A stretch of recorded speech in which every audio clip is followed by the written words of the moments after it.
The first time Francine O'Malley glimpsed the vast Colorado wilderness from the stagecoach window, her bruised face throbbed with every bump in the road, a painful reminder of what she was running from and the uncertain future that awaited her. It was April 1878 when Francine arrived in Silver Creek, Colorado Territory. The small mining town nestled in the foothills of the Rocky Mountains was nothing like the bustling streets of Boston she had left behind. Dust swirled in the air as the stagecoach pulled to a stop outside the town's only hotel.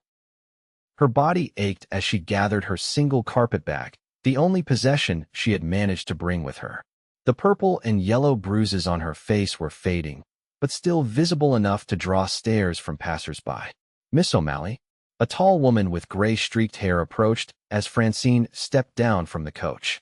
"I'm Mrs. Holloway, from the Ladies' Aid Society. We received word you might need assistance upon arrival." Francine nodded gratefully, pulling her shawl tighter around her shoulders. "Thank you. I'm supposed to meet Mr. Barrett Hayes. He's expecting me." "Mrs. Holloway's lips thinned slightly. "Yes. Well, there's been a change of plans. Mr. Hayes sent word he's delayed by 3 days due to trouble at his ranch. He's arranged for you to stay at the hotel until he can come fetch you." Francine's heart sank. After everything she'd been through to get here, answering the advertisement for a mail-order bride, exchanging letters for months, scraping together enough money for passage west, and finally escaping the brutal hands of her uncle, she was once again left waiting and vulnerable. "I understand," she said softly, though inside, a flicker of doubt threatened to extinguish her hope. What if this Mr. Hayes, her intended husband whom she'd never met, was cut from the same cloth as the men she'd known back east? Mrs. Holloway's expression softened. "Don't you worry about the bruises, dear. We know it wasn't your doing. Mr. Hayes was informed about your situation. He knows I was beaten." Francine's cheeks burned with shame. "Only that you suffered hardship before leaving Boston. The details remain private." Mrs. Holloway guided her toward the hotel. "Come along now. You need rest." The Silver Creek Hotel was modest but clean.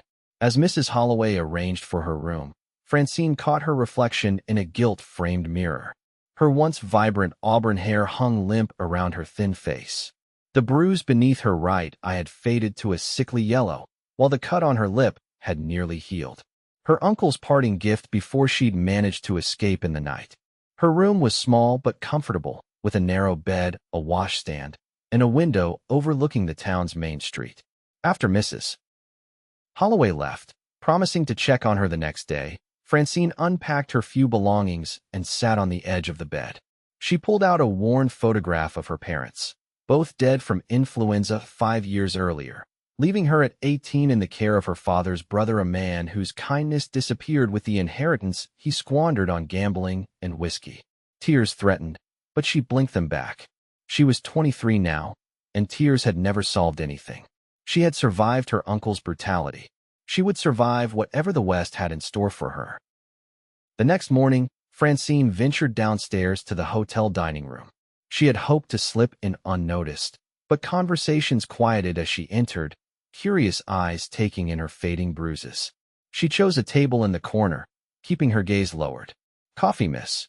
A young waitress approached, her smile kind. "Please," Francine nodded. "And whatever breakfast you recommend." "Eggs and flapjacks coming right up." As she waited, the dining room door swung open, and a tall man entered.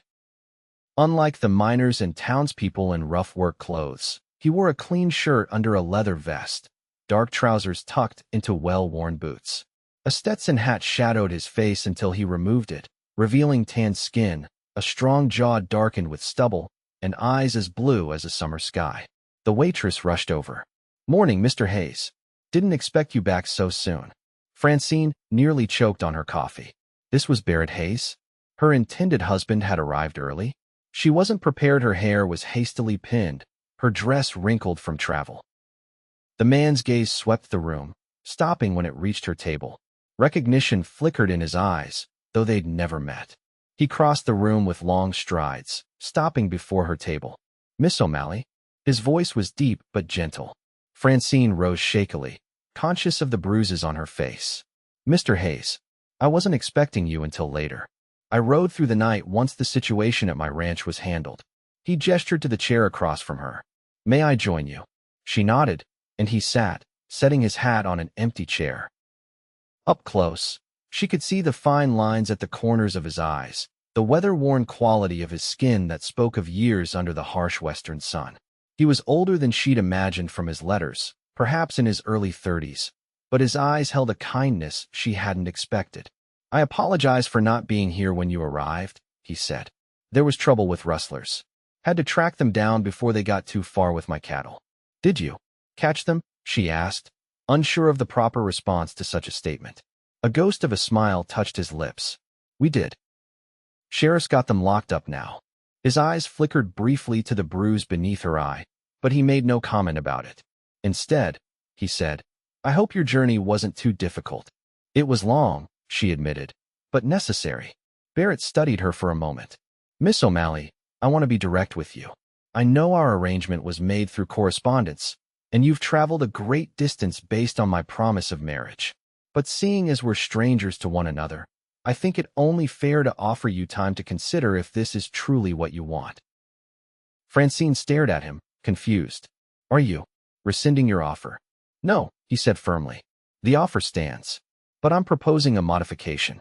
Come to my ranch as planned, but as my guest rather than my bride, at least at first. I have a housekeeper, Mrs. Winters, who can act as chaperone. Give us both time to determine if we suit. Relief and wariness battled within her.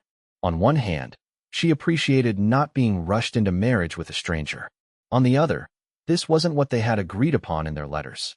And if we find we don't suit, then I'll ensure you have safe passage and funds to establish yourself elsewhere, with no ill will.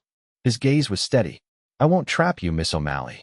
The promise in those simple words, I won't trap you, nearly undid her composure. How many nights had she lain awake in her uncle's house, feeling exactly that? Trapped, with no escape that wouldn't lead to worse circumstances. That seems fair, she said finally. Thank you for your consideration, Mr. Hayes. He nodded, then glanced at her still empty plate. Why don't we have breakfast, and then I'll show you around town before we head to the ranch. It's about 2 hours' ride from here. The waitress brought their food, and as they ate, Barrett told her about Silver Creek and his ranch, the Cross H. He'd built it himself after coming west from Pennsylvania 12 years earlier, starting with just a small parcel of land and a few head of cattle. Now he had one of the most successful operations in the county, with a large herd, several hands working for him, and a comfortable 2-story house. What made you decide on a mail-order bride? Francine asked when there was a lull in conversation. Surely there must be eligible women even in a place as remote as this. Barrett's expression turned thoughtful. There are some, yes, but most are spoken for quickly, and those who aren't. He paused. Let's just say I've found that many women out here are either looking for adventure or running from something. Neither makes for a solid foundation. And you don't think I might be running from something? The words slipped out before she could stop them. His blue eyes met hers directly. I think everyone's running from something, Miss O'Malley. The question is whether they're also running towards something better. After breakfast, Barrett showed her around Silver Creek. The town was smaller than she'd imagined, with one main street lined with essential businesses: a general store, a bank, a small church, a sheriff's office, and several saloons. There was an assortment of houses spreading outward from the town center, some neat and well-kept, others little more than shacks. It's not Boston, Barrett said as they walked, but it's growing. The silver mines have brought prosperity, though the boom times may not last forever. It seems very open, Francine observed, noting the vast expanse of land visible at the end of each cross street, the mountains rising in the distance. That's one way to put it, he chuckled. Some find the openness freeing. Others find it terrifying. And you? I couldn't imagine living any other way now. He stopped outside the general store. Let's get you some supplies before we head to the ranch. The winters can be harsh out here, and spring isn't much kinder some years. Inside the store, Barrett insisted on purchasing several practical items for her: a heavy coat, sturdy boots, gloves, and other necessities for ranch life. When she protested the expense, he simply said, "Consider it part of our arrangement. I promise to provide for you, and I mean to keep that promise whether we marry or not." By early afternoon, they were ready to depart. Barrett had arranged for her trunk to be delivered when it arrived on the next freight wagon, and her carpetbag was secured behind his saddle on a handsome bay gelding. "Have you ridden before?" he asked, leading a gentle-looking mare from the livery stable. "Not since I was a girl," she admitted. "Rosie here is steady as they come. She'll take good care of you." With Barrett's assistance, Francine mounted the mare, arranging her skirts as modestly as possible. She felt awkward and exposed, but Barrett's patient instruction helped her find her balance. They rode out of town at an easy pace, Barrett keeping his horse alongside hers. As they left the buildings behind, the landscape opened up before them, rolling hills covered in spring grass, stands of pine trees, and the ever-present mountains rising in the west. "It's beautiful," Francine said, genuinely awed by the vastness of the country. "It can be," Barrett agreed. "It can also be dangerous. Weather changes fast in these parts. That's why I wanted to get you proper gear right away." As they rode, Barrett pointed out landmarks and told her about the land they passed. His knowledge and obvious love for this wild country were evident in every word. Francine found herself relaxing in his company, his steady presence a balm to her frayed nerves. They had been riding for over an hour when the sky began to darken ominously. Barrett glanced up with a frown. "Looks like we might be in for some weather. We should pick up the pace." No sooner had they urged their horses to a faster trot than the first fat droplets of rain began to fall. Within minutes, it had transformed into a deluge, cold water soaking through Francine's clothes despite the new coat Barrett had purchased. "There's a line shack about 10 minutes ahead," Barrett called over the howl of the wind that had sprung up suddenly. "We'll wait it out there." Francine could barely see through the curtain of rain, but she trusted Rosie to follow Barrett's mount. The temperature dropped rapidly, and she began to shiver, her hands growing numb around the reins. By the time they reached the small cabin Barrett had mentioned, her teeth were chattering uncontrollably. Barrett dismounted quickly and helped her down from Rosie, his strong hands steady around her waist.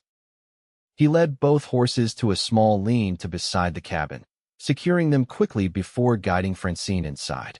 The line shack was primitive, a single room with a small iron stove, a rough wooden table with 2 chairs, a narrow cot, and a few shelves stocked with basic provisions. Barrett immediately set about lighting a fire in the stove, while Francine stood dripping and shivering by the door.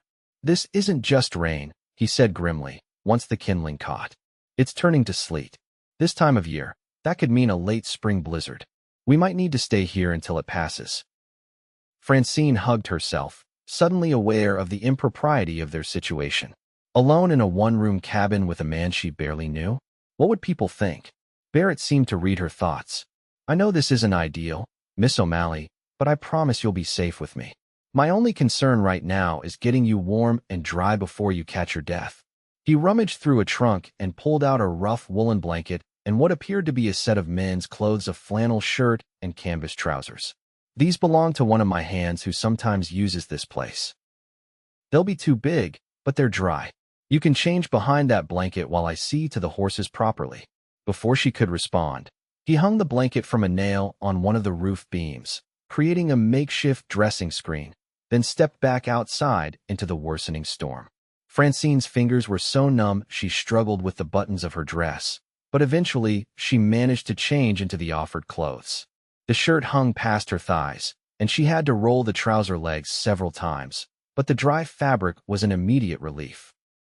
She wrapped herself in another blanket she found on the cot and sat near the stove, extending her hands toward its growing warmth. Barrett returned several minutes later, leading in a gust of frigid air. Snow clung to his hat and shoulders. The rain had indeed turned to a late spring blizzard. He stomped his boots and hung his wet coat on a peg by the door. "The horses are secure and have feed," he said, moving to the stove to warm his hands. "But we won't be going anywhere until this passes. Could be tomorrow, could be longer." "Longer?" Francine couldn't keep the alarm from her voice. Barrett's expression was apologetic but firm. "I've seen spring storms last 3 days in these parts. We have provisions, shelter, and firewood. We'll be uncomfortable, but we'll manage." He busied himself preparing a simple meal from the store's beans, coffee, and hardtack softened in the bean broth. As they ate, sitting across from each other at the small table, Francine found herself studying him. Despite their predicament, he remained calm and methodical, his movements efficient without being hurried. "You must think this is quite the welcome to Colorado," he said, breaking the silence. "First, I'm not there to meet you, and now I've gotten you caught in a blizzard. I don't hold you responsible for the weather, Mr. Hayes," she said, offering a small smile. "Barrett," he corrected gently. "If we're to be stranded together, we might as well use first names. May I call you Francine?" She nodded, oddly comforted by the simple intimacy of it. As darkness fell outside, the wind howled around the small cabin, finding every crack and crevice to whistle through. Barrett kept the stove well fed with wood, but the temperature in the cabin dropped noticeably whenever he opened the door to bring in more fuel from the stack outside. When it came time to sleep, Barrett insisted Francine take the cot while he made a pallet on the floor near the stove. "I've slept in worse conditions," he assured her when she protested. "You take the bed." Too exhausted to argue further, Francine lay down, pulling the rough blankets up to her chin. Despite her fatigue, sleep eluded her. The storm's fury, the strange surroundings, and the presence of Barrett just a few feet away kept her mind racing. "Barrett?" she ventured quietly, unsure if he was still awake. "Yes. May I ask you something personal?" There was a slight pause. "You may ask. I might not answer. Why did you really advertise for a mail-order bride? You seem capable, self-sufficient, not like a man desperate for a woman's touch." In the dim light from the stove, she saw him sit up on his pallet, his back against the wall. He was silent for so long she thought he might not answer. "Loneliness," he finally said, his voice low. "Not the kind that comes from being physically alone. I have hands working for me, neighbors I see at gatherings. But there's a different kind of loneliness that comes from not having someone who truly knows you. Someone to share your thoughts with at the end of the day." His honesty surprised her. "I understand that kind of loneliness. I thought you might." Another pause. "Now may I ask you something, Francine?" She tensed slightly. "Yes. Those bruises. Your uncle." The directness of the question caught her off guard. "How did you know?" "Mrs. Holloway wrote to me when you first responded to my advertisement. She mentioned you were living with your uncle after your parents' passing. When you arrived with those marks, it wasn't hard to put together." Francine swallowed hard. "Yes, my uncle. He wasn't always cruel. After my parents died, he took me in, treated me well at first, but he drank away my inheritance, and when that was gone, his true nature emerged. The night before I left, he was worse than usual, angry that I'd found a way out." "You're safe now," Barrett said, his voice gentle but firm. "Whatever happens between us, whether we suit or not, I promise you'll never have to go back to that." His words warmed her more than the stove's heat. "Thank you." They fell silent after that, and eventually, Francine drifted into an exhausted sleep. She woke to the smell of coffee and the sound of Barrett moving quietly around the cabin. Daylight filtered through the small window, revealing a world transformed into white. The storm had stopped, but snow lay thick on the ground. "Morning," Barrett said, noticing she was awake. "Coffee's hot if you want some." Francine sat up, running a hand through her tangled hair.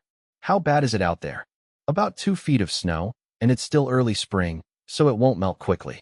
We could try to make it to the ranch, but it would be slow going and risky. I think we're better off waiting another day." Another day alone with Barrett in this tiny cabin. Francine should have been scandalized, concerned for her reputation. Instead, she felt oddly secure. "Whatever you think best." They settled into a surprisingly comfortable routine over the next hours. Barrett told her stories of his early days in Colorado, of building his ranch from nothing, of the characters he'd met along the way.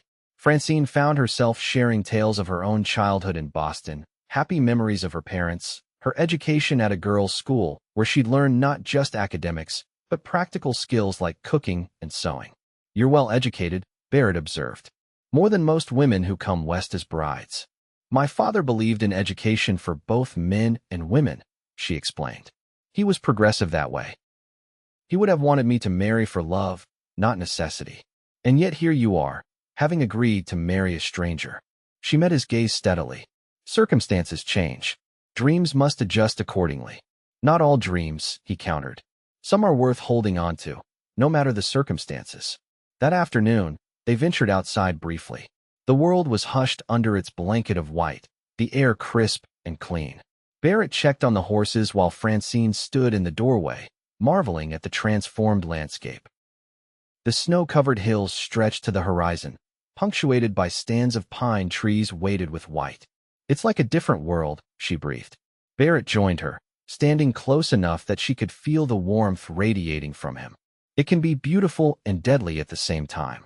That's the thing about the West, its beauty often comes with teeth." That evening, as they shared another simple meal, Barrett asked, "What will you do if we find we don't suit each other, Francine?" The question startled her.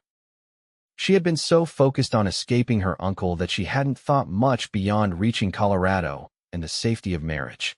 "I'm not sure. I have some skills. I could teach, perhaps, or work as a seamstress." "You wouldn't return east?" "No," she said firmly. "There's nothing for me there but bad memories." Barrett nodded thoughtfully. "There's opportunity here for those willing to work hard. And Silver Creek could use a good teacher. The mining families have children who get little proper schooling. You would help me establish myself, even if I rejected your offer of marriage." She couldn't keep the surprise from her voice. "I gave you my word," he said simply. "Besides, I've come to respect you in our short acquaintance. You've endured hardship without becoming bitter. You've faced this storm and our predicament with grace. Those are admirable qualities, regardless of our personal arrangement." His words touched something deep within her. How long had it been since someone had spoken to her with respect? Seen her as something more than a burden or an obligation? The next morning dawned clear and cold. Barrett announced that the snow had settled enough that they could attempt the journey to the ranch. "It'll be slow going," he warned. "But the horses are rested, and I know this country well enough to avoid the worst drifts." They set out mid-morning, the horses plodding steadily through the snow. True to Barrett's word, the going was slow, but the day was clear, and the scenery was breathtaking. Pine trees draped in white, distant mountains gleaming in the sun, occasional breaks in the snow where early spring wildflowers peeked through. After an hour of riding, they crested a hill, and Barrett reined his horse to a stop. There it is, the Cross H. Below them stretched a valley, at the center of which stood a cluster of buildings. The main house was substantial, 2 stories of solid construction with a wide porch. Several outbuildings, corrals, and a large barn completed the picture. Even from a distance, Francine could see it was a prosperous operation. "It's impressive," she said sincerely. "It's home," Barrett replied, a note of pride in his voice. "Come on, Mrs. Winters will have dinner waiting, and I reckon she's worried about us after that storm." As they approached the ranch, a tall, lean man emerged from one of the outbuildings, waving when he spotted them. "Boss, was starting to think we'd need to send out a search party. Got caught in the storm, Frank," Barrett called back. "Had to shelter at the North Line shack." By the time they reached the main house, several more ranch hands had appeared, greeting Barrett with obvious relief and eyeing Francine with curiosity. An older woman stepped onto the porch, wiping her hands on an apron. "Mr. Hayes, thank the Lord you're safe." She hurried down the steps. "And this must be Miss O'Malley." "Mrs. Winters." Barrett dismounted and helped Francine down from Rosie. "Yes, this is Miss Francine O'Malley." "Francine, this is Mrs. Winters, my housekeeper and the closest thing to civilizing influence this ranch has seen." The older woman's keen eyes took in Francine's borrowed clothes and the fading bruises on her face without comment. "You poor dear, caught in that awful storm. Come inside where it's warm. I've got stew simmering and fresh bread just out of the oven." The interior of the ranch house was surprisingly comfortable. The main floor consisted of a spacious kitchen with a large wood-burning cookstove, a dining room with a table big enough to seat at least 8, and a cozy sitting room with well-worn but quality furniture. A solid staircase led to the second floor. "I've prepared the blue bedroom for Miss O'Malley," Mrs. Winters informed Barrett. "It's the one with its own washroom. Figured she'd appreciate the privacy after her long journey." "Thank you, Mrs. Winters. As always, you think of everything."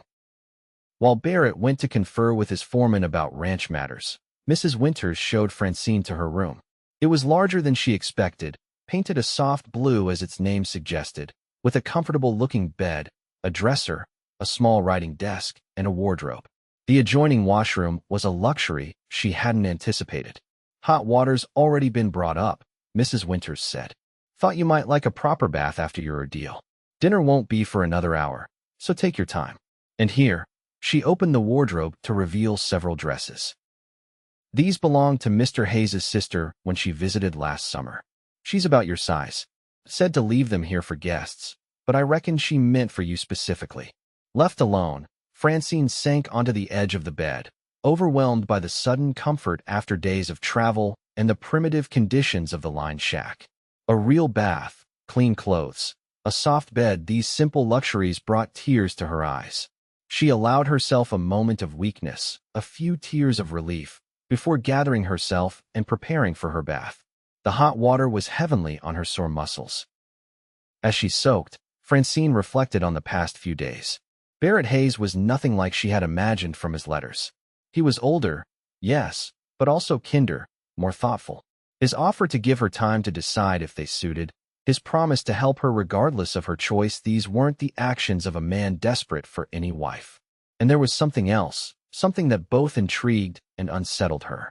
The way he looked at her, as if seeing past the bruises to something underneath. Not with pity, but with a kind of recognition. After her bath, she chose one of the dresses from the wardrobe, a simple but well-made blue calico that complemented her auburn hair. It fit reasonably well, though it was slightly loose in the waist, a testament to how thin she had become during the difficult months before her departure. She brushed and pinned her hair, leaving a few soft curls around her face, as was the fashion. Looking in the mirror, she hardly recognized herself. The bruises were fading, and there was a touch of color in her cheeks from the sun during their ride. When she descended the stairs, she found Barrett waiting in the sitting room. He had changed as well, into clean trousers and a fresh shirt, his dark hair still damp from washing. He rose when he saw her, his expression warming. "You look well," he said simply. "Thank you. It's amazing what hot water and clean clothes can do." They ate dinner with Mrs. Winters, who proved to be an excellent cook and a discreet chaperone, present enough for propriety, but not so hovering as to prevent conversation. Barrett told her about their adventure in the blizzard, downplaying the potential danger, but praising Francine's composure. "Not many Eastern ladies would handle such a situation with such grace," he remarked. "Necessity teaches quickly," Francine replied. "And I had an excellent guide." After dinner, they retired to the sitting room, where Barrett showed her a collection of books that occupied one wall. "Feel free to borrow anything that interests you," he offered. "I try to get new ones whenever I make it to Denver." Francine ran her fingers along the spines, surprised at the variety. Poetry, novels, history, science. It was an educated person's library. You read widely. "Long winter evenings require occupation," he said with a smile. "And I've always believed that just because a man works with his hands doesn't mean his mind should lie fallow." They settled into a comfortable conversation about books they had both read, discovering a shared appreciation for Dickens and a friendly disagreement about the merits of Whitman's poetry. As the evening wore on, Francine found herself relaxing in Barrett's company, the way one might with an old friend rather than a potential husband she had just met. When she finally retired to her room, her head was spinning with new impressions. This man, this place, they were nothing like what she had expected, yet somehow exactly what she needed. The next few days fell into an easy rhythm. Each morning, Barrett would leave after breakfast to tend to ranch business, returning at midday. In the afternoons, he would show Francine different aspects of ranch life: the barn full of horses, the chicken coop where Mrs. Winters collected fresh eggs, the vegetable garden just beginning to be planted for the summer growing season. Francine found herself genuinely interested in learning about the operation of the ranch. Growing up in Boston, she had never given much thought to where food came from or how livestock was managed. Barrett was a patient teacher, answering her questions without condescension. One afternoon, about a week after her arrival, Barrett took her riding to a high meadow overlooking the ranch. The snow had melted considerably, and patches of spring grass were emerging. They dismounted to let the horses graze, and Barrett spread a blanket on a dry spot beneath a pine tree. "This is one of my favorite places on the whole ranch," he said as they sat, looking out over the valley. "I come here to think sometimes." "I can see why," Francine replied. "It's peaceful." They sat in companionable silence for a while, the only sounds the gentle breeze through the pine needles and the occasional soft nicker from the horses. "Francine," Barrett finally said, turning to face her, It's been a week since you arrived. I've been thinking about our arrangement. Her heart quickened. Oh, I promised to give you time to decide if we suit, and I meant it. But I find myself growing. Impatient isn't the right word. Hopeful, perhaps. Hopeful. He reached out, hesitantly, and took her hand. His palm was warm and rough with calluses. I've enjoyed your company these past days. More than enjoyed it. I find myself looking forward to our conversations, to hearing your thoughts, to seeing you each morning at breakfast. Francine's breath caught. I've enjoyed your company as well. The thing is, Barrett continued, his blue eyes earnest, I'm beginning to think we might suit very well indeed. But I don't want to rush you.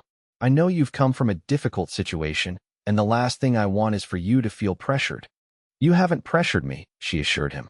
In fact, your consideration has been unexpected. His brow furrowed. Unexpected? Did you think I would be inconsiderate? Not exactly. She tried to find the right words. When a woman agrees to be a mail-order bride, she understands she's making a practical arrangement. Consideration isn't necessarily part of the bargain. It is with me, Barrett said firmly. I didn't advertise for a housekeeper or a convenience. I wanted a partner, a wife in the true sense, someone to share this life with, the good and the hard parts alike. His sincerity moved her. I'm beginning to think we might suit as well, she admitted. You're not what I expected, Barrett Hayes. Is that good or bad? Good, she said softly. Definitely good. He smiled then, a full, unguarded smile that transformed his weathered face, making him appear younger and somehow more vulnerable. Does that mean you're considering accepting my proposal? I'm more than considering it, she said. But I'd like a little more time, if you don't mind. Just to be sure. Take all the time you need. He squeezed her hand gently. I've waited this long to find the right woman. I can wait a bit longer to be certain. As April gave way to May, the ranch burst into full spring activity. Calves born during the late winter were growing. Fields needed planting, and preparations for the summer months kept everyone busy. Francine found herself increasingly involved in the daily life of the ranch, helping Mrs. Winters with household matters and even learning to ride properly under Barrett's patient instruction. She had written to Mrs. Holloway in Silver Creek, explaining her situation and asking the older woman to share the news that she was safe and considering Barrett's proposal. She knew gossip traveled fast in small communities, and she wanted to ensure her reputation remained intact despite the unplanned night at the line shack during the blizzard. Mrs. Holloway's reply was prompt and reassuring. The town understood the circumstances, and Barrett's reputation as an honorable man was well established. There was no scandal attached to their names. One evening in mid-May, Barrett invited Francine to join him for a special dinner. Mrs. Winters had outdone herself with a roast beef, fresh vegetables from the garden, and an apple pie for dessert. She served the meal, then discreetly retired to her quarters, leaving them alone in the dining room with a bottle of good wine Barrett had produced from some hidden cache. What's the occasion? Francine asked, noting Barrett seemed both nervous and pleased. 3 weeks, he said, raising his glass in a toast. 3 weeks since you arrived at the Cross-H. I thought it deserved marking. She smiled, touching her glass to his. It's been a remarkable 3 weeks. That it has. He took a sip of his wine, then set the glass down, his expression growing serious. Francine, there's something I've been wanting to tell you. That sounds ominous. No, not at all. He reached across the table for her hand. The truth is, I saw something in you from the first moment we met in that hotel dining room. Something I recognized. The bruises? She asked, her free hand unconsciously rising to her face, though the marks had long since faded. No, your strength. His thumb traced gentle circles on the back of her hand. I saw a woman who had endured pain but hadn't been broken by it. Someone who had the courage to leave everything familiar behind and travel across the country to meet a stranger, all on the hope of a better life. Francine's throat tightened with emotion. Most would say that was desperation, not strength. Most would be wrong, Barrett countered. It takes strength to leave the known for the unknown, even if the known is terrible. It takes courage to hope when experience has taught you that hope is dangerous. You speak as if from experience, she observed. A shadow crossed his face. Yes, when I came west, I was running too. Not from a person, but from grief. My parents and younger brother died in a house fire. I was away at the time, working in Philadelphia. When I returned, everything was gone: my family, our home, the future I had planned. Oh, Barrett, I'm so sorry. It was a long time ago, he said, though pain still lingered in his eyes. But it changed me. For a while, I was angry at the world, at God, at myself for not being there. I came west because I couldn't bear to stay where everything reminded me of what I'd lost. The first years here were hard, lonely. There were times I nearly gave up. What kept you going? Stubbornness, at first, he admitted with a wry smile. Then, gradually, I found purpose in building something new. This ranch became my life's work. But lately I've realized it's not enough to build something if there's no one to share it with. He took a deep breath. Francine, when I first saw you in Silver Creek, I noticed the bruises, yes. But what struck me more was the way you held yourself with dignity, with resolve. I saw your beauty then, but I saw your strength first, and that's what drew me to you. Tears pricked at Francine's eyes. All her life, she had been valued first for her appearance, pretty little Francine with her auburn curls, and only secondarily, if at all, for her mind or character. To hear Barrett say he had seen her strength before her beauty touched something profound within her. That's the kindest thing anyone has ever said to me, she whispered. It's the truth. Barrett rose from his chair and, still holding her hand, came around the table to kneel beside her. Francine O'Malley, I know we've known each other only a short time, but I believe in my heart that we suit each other well. I'm asking you properly now, will you marry me? Will you be my partner in life, to share this ranch and whatever the future holds? Looking into his earnest blue eyes, Francine found she no longer had any doubts. In 3 weeks, this man had shown her more consideration, more respect, and more genuine affection than she had known in years. Yes, she said, her voice clear and certain. Yes, Barrett Hayes, I will marry you. Joy blazed across his face. He raised her hand to his lips, pressing a kiss to her knuckles. You've made me the happiest of men. They were married 2 weeks later in the small church in Silver Creek. The town turned out for the occasion, curious to see the Eastern lady who had captured Barrett Hayes's heart. Mrs. Holloway beamed from the front pew, taking credit for the successful match, while Mrs. Winters dabbed at her eyes with a handkerchief throughout the ceremony. Francine wore a simple cream-colored dress that she and Mrs. Winters had worked on together, adorned with lace from Barrett's sister's wedding gown. As she spoke her vows, she marveled at the journey that had brought her here from the dark days in her uncle's house to this moment of pure joy. Barrett's hands were steady as he placed the ring on her finger, his voice strong and clear as he pledged himself to her. When the minister pronounced them husband and wife, his kiss was gentle but filled with promise. The celebration afterward at the town hall was lively, with music, dancing, and enough food to feed half the county. Barrett hardly left Francine's side, introducing her proudly to neighbors and friends as my wife, with evident pleasure in the words. As the evening wore on, he drew her outside for a moment of quiet beneath the stars. Happy, Mrs. Hayes? He asked, his arms encircling her waist. Happier than I ever imagined possible, she answered truthfully. And you? I have everything I could want right here. He brushed a tender kiss against her temple. Welcome home, Francine. Welcome home. They returned to the Cross H that night, husband and wife in truth. Their first night together was a revelation to Francine, tender, passionate, and filled with the kind of loving respect that Barrett had shown her from the beginning. In the quiet aftermath, lying in his arms, Francine marveled at the turn her life had taken. Just months ago, she had been trapped in a nightmare, enduring her uncle's cruelty with no end in sight. Now she was here, safe and cherished, with a man who saw her true self and valued her for it.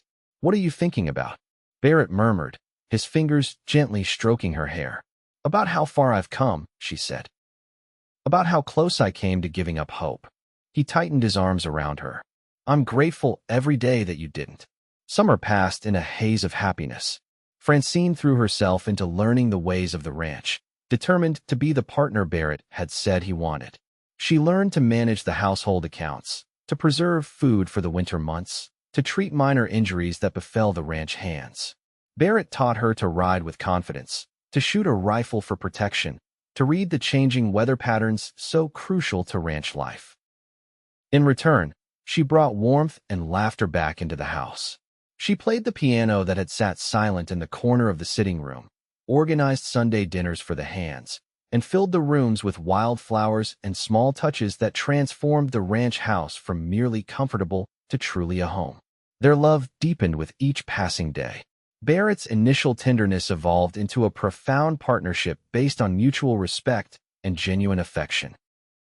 They developed the kind of shorthand that close couples share: knowing glances, inside jokes, the ability to communicate volumes with just a touch. In late autumn, as the first snow dusted the distant mountains, Francine confirmed what she had suspected for several weeks. She was with child. When she told Barrett, his face transformed with wonder. He gathered her in his arms with such gentle reverence it brought tears to her eyes. "A baby," he whispered against her hair. "Our baby. Are you pleased?" she asked, though his reaction left little doubt. Pleased doesn't begin to describe it. He drew back to look at her, his eyes shining. "Francine, you've already given me more happiness than I ever thought possible. And now this gift, I don't have words." The winter of 1878-1879 was harsh, with frequent storms and bitter cold. Barrett worried about Francine's health, but she thrived despite the challenges of pregnancy in such conditions. Mrs. Winters fussed over her like a mother hen, ensuring she ate well and rested properly, while Barrett made sure she had everything she could need for comfort. On a snowy night in early March, Francine went into labor. The roads to town were impassable, but Mrs. Winters had delivered many babies in her time, and Barrett had sent for a midwife from a neighboring ranch as soon as Francine's time grew near. The birth was difficult but uncomplicated. Shortly before dawn, Francine delivered a healthy baby girl with a tuft of auburn hair and her father's blue eyes. Barrett, who had paced the hall throughout her labor, was beside himself with joy and relief when he was finally allowed to see his wife and daughter. "She's perfect," he breathed, gazing down at the tiny bundle in Francine's arms. "Just like her mother. Would you like to hold your daughter?" Francine asked, smiling despite her exhaustion. Barrett took the baby with careful hands, his expression a mixture of awe and terror. "She's so small. What shall we name her?" Barrett looked from the baby to Francine and back again. "Elizabeth," he suggested. "After your mother?" That he remembered this detail from their conversations months ago touched Francine deeply. "Elizabeth Hope Hayes," she said, "because she represents everything we hoped for." "Elizabeth Hope," Barrett agreed. "Perfect for our little miracle." As spring transformed the ranch once again, bringing new life and growth, Francine often sat on the porch with Elizabeth in her arms, watching Barrett work with the horses or direct the hands. She would think back to that day in Silver Creek when she had arrived, bruised and frightened, uncertain of what awaited her. Never could she have imagined this happiness, this sense of belonging. She had come west seeking safety and found love instead. Barrett had seen her strength when others saw only her wounds, had recognized her value when she herself had forgotten it. On one such evening, Barrett joined her on the porch after finishing his day's work. He sat beside her, slipping an arm around her shoulders and smiling down at their sleeping daughter. "What are you thinking about, Mrs. Hayes?" he asked, pressing a kiss to her temple. "About how fortunate I am," she replied. "How blessed. A year ago, I was trapped in a nightmare. Now I have everything I could ever want." "As do I," Barrett said. "A beautiful wife, a perfect daughter, and a future full of promise." "We've come a long way," Francine mused. "Both of us." "Yes," Barrett agreed. "And we have an even better journey ahead. Together." As the sun set over the mountains, painting the sky in shades of gold and crimson, Francine leaned into her husband's embrace, their daughter sleeping peacefully between them. She had survived her uncle's cruelty, a difficult journey west, a beating that left her bruised inside and out, and a blizzard that could have claimed her life. But in surviving, she had found strength she never knew she possessed. And Barrett Hayes, the man who had seen that strength before he saw her beauty, had given her the greatest gift of all, a love that healed old wounds and promised a future brighter than any she had dared to imagine. In the years that followed, the Cross H flourished, as did the Hayes family. Elizabeth was joined by two brothers, James and Thomas, and eventually a sister, Margaret. Francine became known throughout the county for her intelligence and compassion, starting a small school for the children of neighboring ranches and sometimes serving as a midwife when needed. Barrett's pride in his wife knew no bounds. He often told the story of how he had fallen in love with her strength first, her beauty second, a story their children would one day tell their own children. And whenever spring blizzards swept across the Colorado territory, Barrett and Francine would share a special smile, remembering the storm that had stranded them together and set them on the path to the life they now cherished. They had both survived loss and pain to find each other. Together, they had built something stronger than either could have created alone, a family bound by love, respect, and the kind of partnership that only grows deeper with each passing year. It was, Francine often thought, the greatest blessing of her life, that long ago day when a cowboy saw her strength before her beauty, and in doing so, helped her see it too.